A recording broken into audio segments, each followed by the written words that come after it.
Hello everybody, it's me, Future Peeps. I'm back here again because this was written much earlier and I recorded everything on December 7th, and there was a blog post update on December 8th. So I think all of the information that I'm going to talk about in the video is more of like a macro level, and I think all of this still stands. So I'm going to keep everything the same, and then I'm going to address the updates that are talked about in the December 8th blog post update as a final chapter. So stick around for that. And yeah, back to present day never mind. Enjoy the video. For the past few months, I've spent the majority of my time and content in Yu-Gi-Oh! Focusing on the new modern alternate format, Genesys format. It has become so much of my focus that I traveled to YCS Pittsburgh in the beginning of November solely to play Genesys side events, and I ignored the main event altogether. For the uninitiated, Genesys format is a new competitive Yu-Gi-Oh! Format which changes Yu-Gi-Oh!'s balancing method. Rather than an overarching forbidden and limited list, all cards throughout the history of Yu-Gi-Oh! Are legal, but a good number of them are assigned point values, which you contribute to an overall budget that you're allotted for deck building. The standard format in Genesys, the format played at YCS events, is 100 points. So, for example, Ash Blossom and Joyous Spring is 15 points at time of recording. If you wanted to put 3 copies of Ash in your deck, that's 45 points of your budget. Book of Moon is currently 7. If you wanted to add in 2 copies of Book of Moon, that's 14 points, meaning those plus the 3 Ash Blossoms equals 59 points, and you have 41 points left in your deck. This encompasses main, side, and extra as well. Furthermore, the 2 most recent types of monster cards, Link Monsters and Pendulum Monsters, are banned, and the extra monster zones have been removed. This video is going to be a discussion of my experience with the format, including my time playing on ranked ladders, but mostly focusing on my experience playing the format at YCS Pittsburgh, since YCS representation is the most accurate representation of the competitive landscape of the format in its current state. With that out of the way, I really need to say something up at the top here. I like Genesys format. I feel the need to say this at the start because I would not be surprised if you came away with a different impression of how I felt about Genesys format after watching the rest of this video. I enjoy the deck building challenge that this format offers. I think it somewhat achieves its goal of a lower powered landscape where strategies unsuccessful and advanced have more room to breathe and succeed. I think the lack of Link Monsters provides a hugely meaningful change to what individual cards, engines, and decks as a whole are capable of. And I think the way that they're communicating about this format and investing in this format shows how much they want Genesys to be a premier alternative to Advanced that implements the feedback that players have had toward Yu-Gi-Oh! In recent years. Konami did do an incredible job here. If this video has made its way to the ears and eyes of anyone who is or was involved in this format's creation, thank you. I really mean it. Yu-Gi-Oh!'s need for an alternate modern format is something I have discussed at length for years, but there is some sandpapering that desperately needs to be done to smooth off the edges of this format. These upcoming criticisms are going to be harsh and passionate, but I hope you hear them and understand that I say them with love and appreciation. We're all trying to create something great here, and feedback is going to be the way that we do it. Chapter 1. Isn't Genesys an alternate format? Right now, the top end of the format is comprised of the following decks. Radiant Typhoon, both pure and runic build with Pot of Greed, Draco Tail, Onomat, Lunalight, Archmage, Vanquished Soul. I think a lot of people have been playing Genesys in that lately, and a Psychic Punk combo deck. These are the decks seen throughout the top cuts of Genesys Invitationals, and anecdotally through my gameplay of the format as well. These are the decks I tend to see the most. Now, of course, I do need to be charitable here. There are decks in this lineup that have not seen much competitive representation in advanced format, Psychic Punk being the clearest example. However, many of these other decks in the list are decks that are currently performing well or have had recent success in the advanced format. Draco Tail is arguably the best deck at time of writing. Vanquished Soul is still currently topping and doing great at the Tier 3 level. Archmage has had some results at the Tier 2 regional level. Radiant Typhoon just got 2 top 8 spots at the recent UK Open. And Onomat cards were present in Ryziel decks as an engine just a few formats ago. I'm a bit disappointed by this lineup because I feel like an alternate format should feel alternate, right? While the ways these decks are constructed is clearly different than they are in Advanced, it doesn't meaningfully change what happens when the game plan resolves. Sure, Draco Tail isn't setting up a Seals on you on turn 1, but a Rahu resolving is still a Rahu resolving. I actually wrote this script while YCS Bologna was taking place, and Draco Tail was the most represented deck in that event. There's a discussion to be had if the gameplay that Draco Tail facilitates is healthy or not, sure. But if a person is looking to engage with a different landscape of Yu-Gi-Oh!, why would they try the alternate format if the decks they're going to play against are going to be the same? The usual counters for those decks are also pointed now, so it may be even more frustrating to engage with the deck in the format if you don't have the points available to side against that specific deck.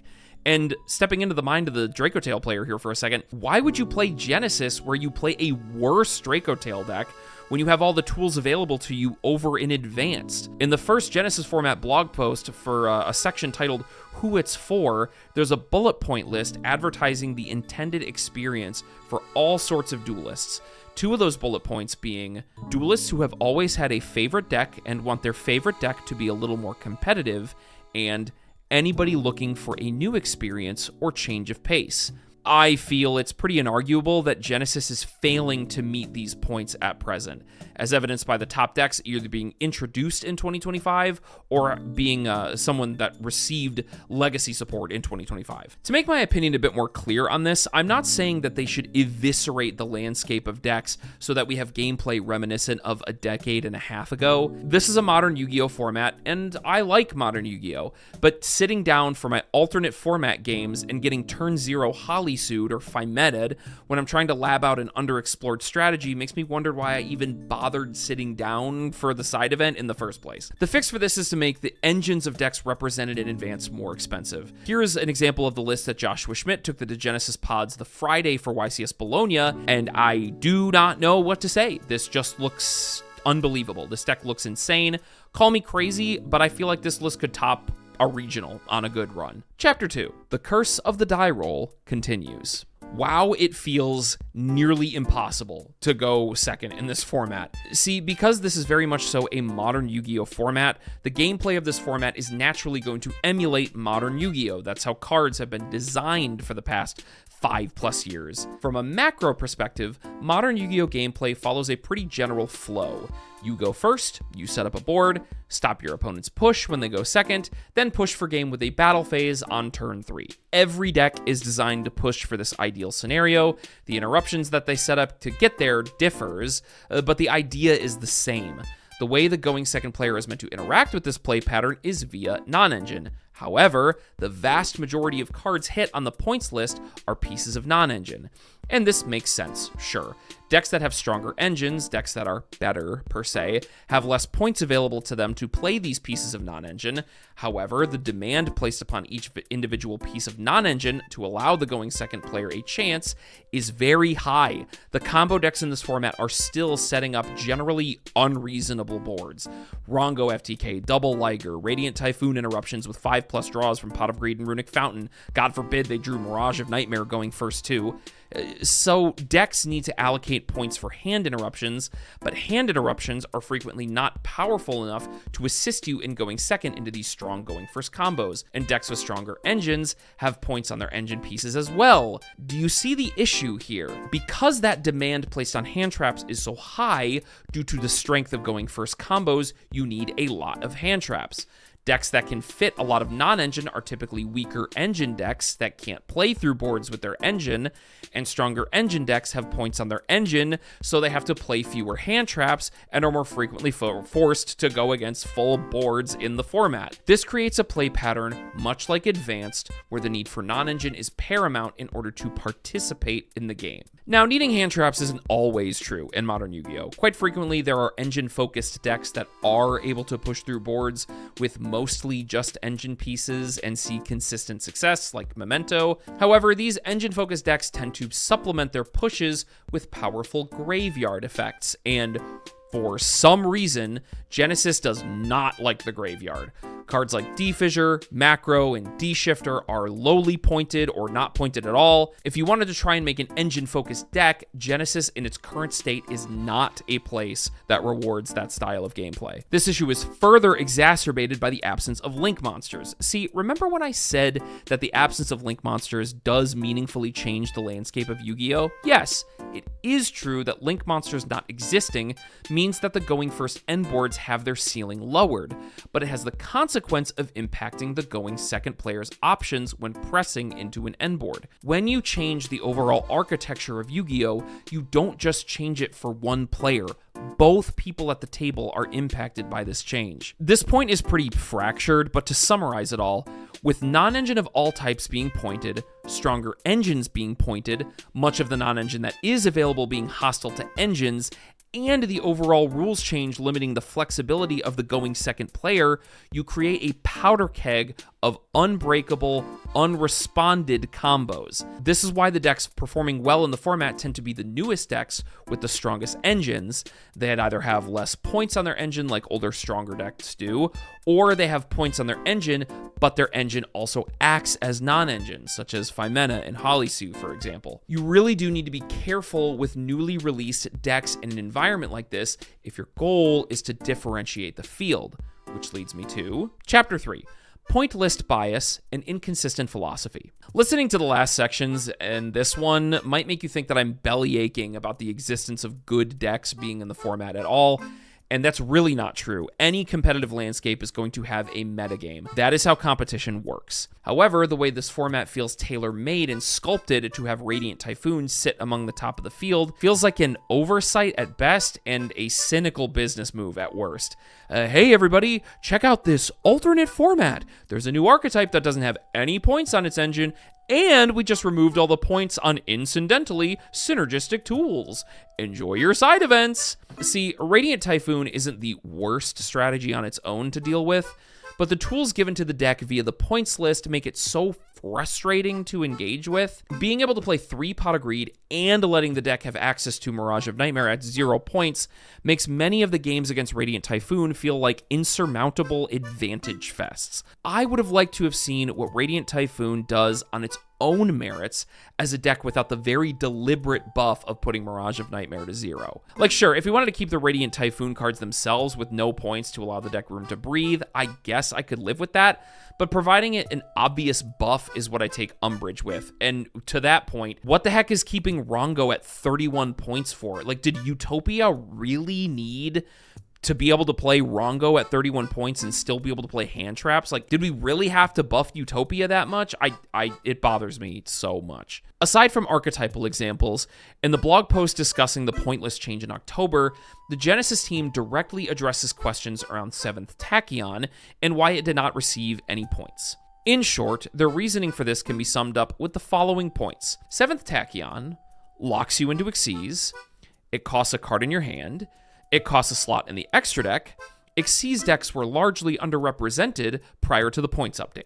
Anybody that has been involved in competitive Yu-Gi-Oh! Knows that these reasonings are misguided attempts at viewing a card's viability in a vacuum rather than actually viewing what the card does. For decks that are playing 7th Tachyon, the lock into Xyz obviously doesn't matter.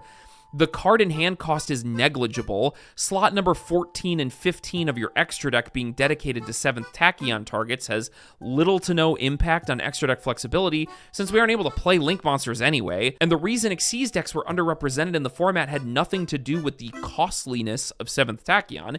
It was because Flying Sea was at everyone's side deck at 0 points. Also, it's not like 7th Tachyon wasn't seeing success prior to the October points update. It was played at 3 copies in the Exosister list that got top 4 in YCS Anaheim's Genesys Invitational. 7th Tachyon is now present in both the Onomat and Vanquish Soul deck lists that made top 8 in Pittsburgh's Invitational, and I've even personally seen the card being experimented with in Odeon as a way to search Man with the Mark more consistently. Now, all this to say, I don't actually mind that 7th Tachyon has 0 points. I think consistency in Yu-Gi-Oh! Is an important thing. Yu-Gi-Oh's worst games are the games where you can do nothing due to a bricky hand, and consistency tools resolve this problem. which leads to my overall point that I dislike their inconsistent philosophy of hitting consistency tools. 7th Tachyon has been represented multiple times since its release in various advanced format decks.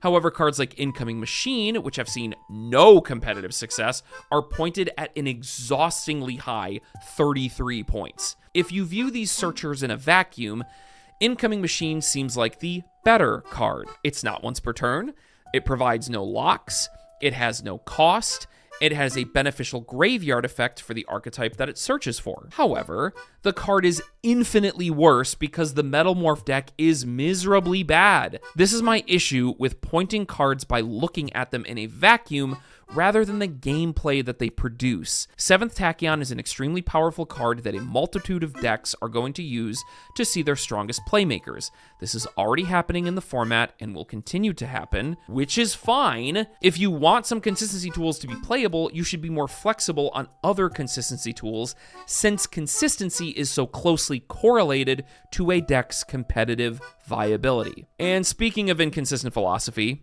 Chapter 4, Floodgates. Yeah, we gotta have this talk here too. Floodgates are still represented in this format, and their existence in the side deck continues to mire play regardless of how many floodgates they've already applied points to. From YCS Pittsburgh results, the top 8 consists of a few newcomers in the going first instant win button category.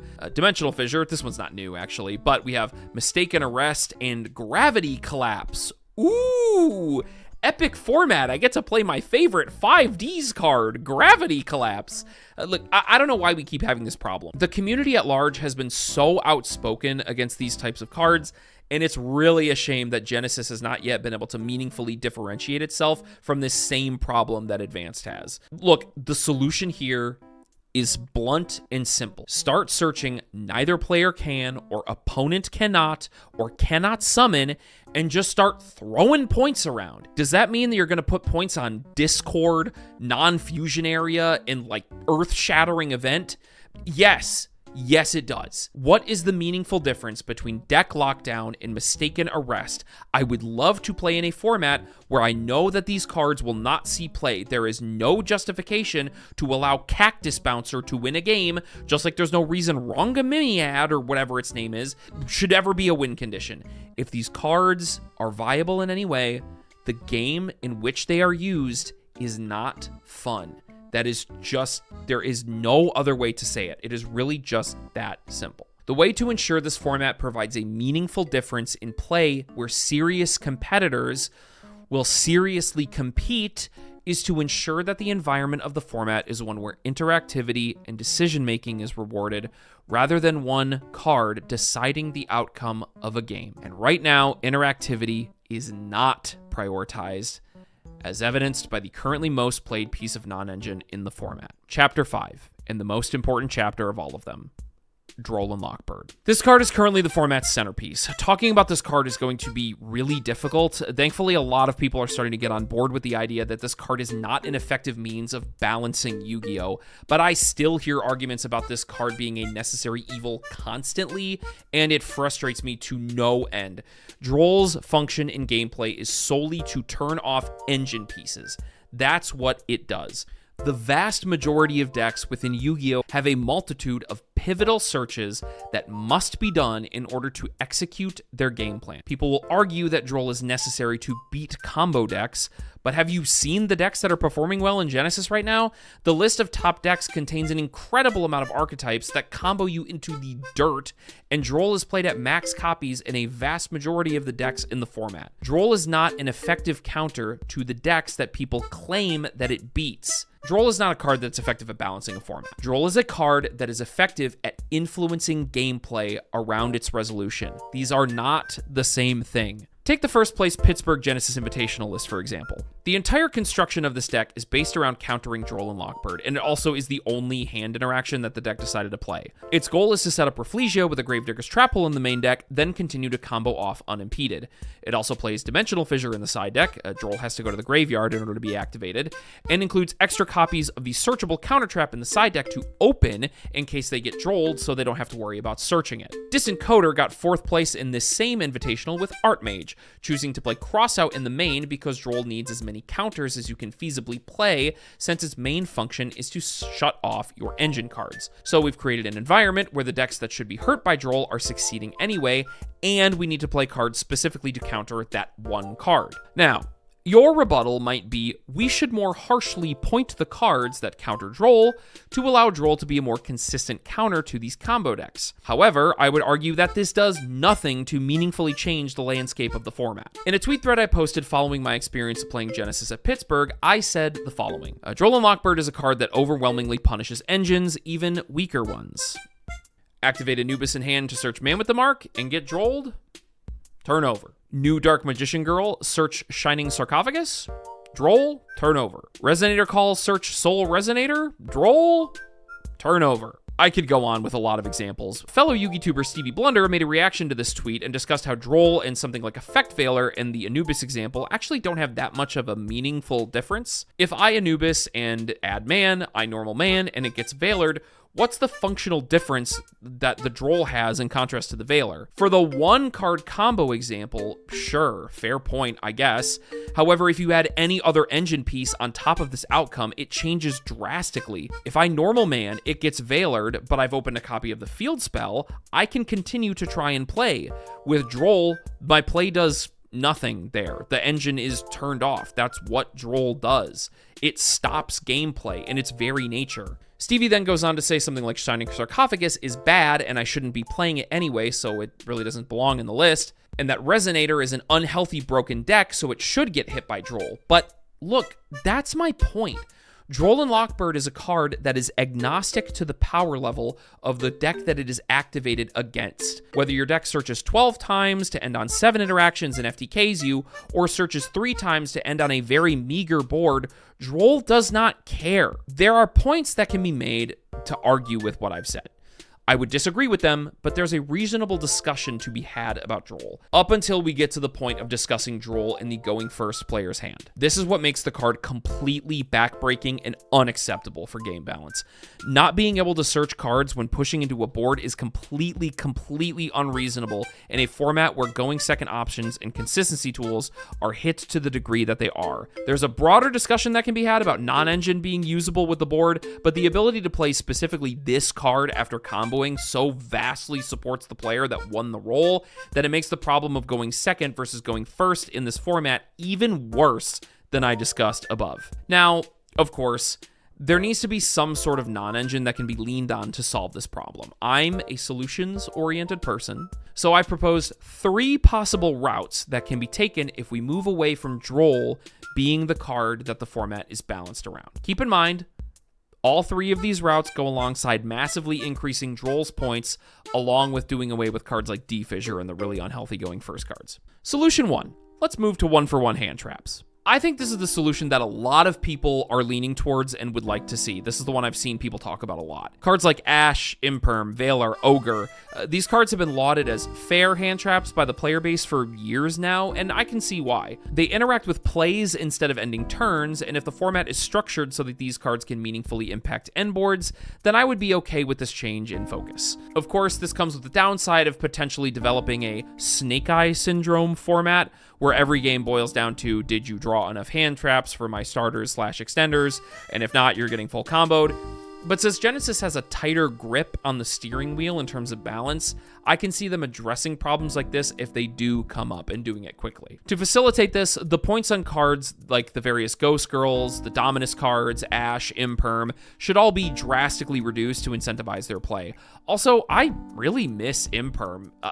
I actually miss playing Imperm. It sucks that the card is 13 points. I think that card is so good for the game, and I really do miss it. Solution number 2. Let's make the quick play spells free. A weird thing I've noticed about this format is a lot of the turn-neutral non-engine is hit super harshly. Cards like the Books and Forbidden Chalice have point values that I find to be way too harsh for their metagame representation. These cards supplement engine-focused gameplay in an enjoyable way, and as someone who is biased towards engine-heavy decks, I think this would be a nice boost to that playstyle. Also, can we be for real with each other right now? Are you telling me that you're going to be seriously justifying that Book of Moon is 2 more points than Droll and Nibiru? The Book of Moon is a better card than Nibiru. Are you seriously right now? I seriously am baffled by that. Like, honestly, if you do solution 1, you should probably just do solution 2 as well. Like, that is ridiculous. Solution number 3, don't kill me, make Fua free. Look, I promise, genuinely, this is off script. I promise I'm not doing this to get like hate comments to boost my YouTube algorithm, okay? I know the Mall Charmies are polarizing cards, but just hear me out for a second. Since the Charmies were released in Advanced, I have really liked their impact on the game. See, the Charmies are cards that disproportionately benefit the player who has drawn them going second. To clarify that point, if you draw the Charmies going first, they are a detriment to your hand. If you draw them going second, they are usually the best cards in your hand. This achieves the goal of giving the player who lost the roll an actual advantage in gameplay. Seeing as how this format is suffering from die roll problems, it could be a great solution to focus your Premier non-engine to something that only benefits the player that went second. Also, this format is like really lacking in going second strategies. I think the Charmies being more available across the board would allow blind second decks to have a place in the format. Furthermore, I personally like the concept of a half board that the Charmies have facilitated. Decks in this format typically include more main deck focus cards like the Genesys engine and VS, so decks would have more meaningful pivots if Fua resolved. Lastly, using the example I provided above, Fua is not agnostic to the power level of the deck that it is activated against. If you Fualos Red Dragon Archfiend, their high ceiling plays are drastically disincentivized. If you Fualos Shining Sarcophagus, your return on that activation is way smaller. Again, I know a lot of people do not like the Charmies as cards, and I don't want this to turn into an argument of the Charmies being healthy or not. I just find it as an interesting thought experiment for a solution nonetheless. And I specifically lean on Fua because I think Fua achieves the goal of hurting the higher ceiling gameplay. I don't think a card like Perulia could be 0. Perulia is, still really strong against a lot of these like lower engine decks, and I think it would unnecessarily hurt them a lot. But I mean, maybe, I don't know, maybe all the Charmies could be 0. I don't know, but that might be a bit too much. Last chapter, conclusion. This has been a lot, and to reiterate my point up at the beginning, I really do love this format. But in its current state, it leaves a lot to be desired, and I think the goals that they stated to set out for with this format aren't being met yet. To close out this therapy session, here's the problems in a concise TLDR. Problem 1, the format is not different enough from Advanced and doesn't justify its existence as a separate format yet. Problem 2, going second is abysmal, in many cases harder than Advanced. Problem 3, the bias towards new decks in the point list is unnecessary, and inconsistent philosophies is catching weaker decks in the crossfire. Problem 4, floodgates. Enough is enough. And problem 5, and arguably the most important, Droll and Lockbird as the premier piece of non-engine is creating unfun play patterns that hurts weaker decks disproportionately, and more so benefits the player that has gone first, which ultimately is unacceptable. Thank you for listening, everybody. This was a lot, and I've had a lot to think about when it came to Genesys in my time since its announcement and since its inception, and it sucks. I've said it multiple times here. I don't want this to be a complaint fest where I think, well, Genesys isn't super great right now. It's doomed to fail. Like, I hate that. People have said that to me, and it really bothers me. I think it is a very fun format, and it started out as a very fun format too, but people have correctly identified that it went through a bit of its honeymoon phase, and the directions they have been taking it up to this point just haven't been great. They've been focusing on things that a lot of people are really not liking, and myself and a few other people in the content space have voiced their concerns with the format. I really hope Konami takes this feedback to heart. Konami, if you are listening somehow, I don't know how you would have found this. I hope you did. Again, I really love the format, and I hope this has at least been like a high-level look, like a macro-level perspective about some of the decisions, rather than just like a complain fest. I want to offer some justification about why I feel the things that I feel, try to provide some actual like insight as to why I think these focusing on these decisions would help the format overall. Hello once again, everybody. Future Peeps here, back to discuss my thoughts after reading the December 8th Genesys blog post update. And there's actually a lot of really promising stuff in here. I know some of the stuff I discussed prior to this in the video was pretty critical. I have voiced that much, much throughout, but I'm feeling a little bit better after reading some of this stuff, so I want to go over the main points and discuss my thoughts on them. So the first thing that this new blog post discusses is the format in which the Genesys qualifiers were played. Prior to Bologna, and I'm going to, talking again about YCS Pittsburgh, the way that you get an invite to the Genesys Invitational was single elimination. So it's 4-round pods, single elimination. You would have to win 3 in a row in order to get into the Genesys Invitational.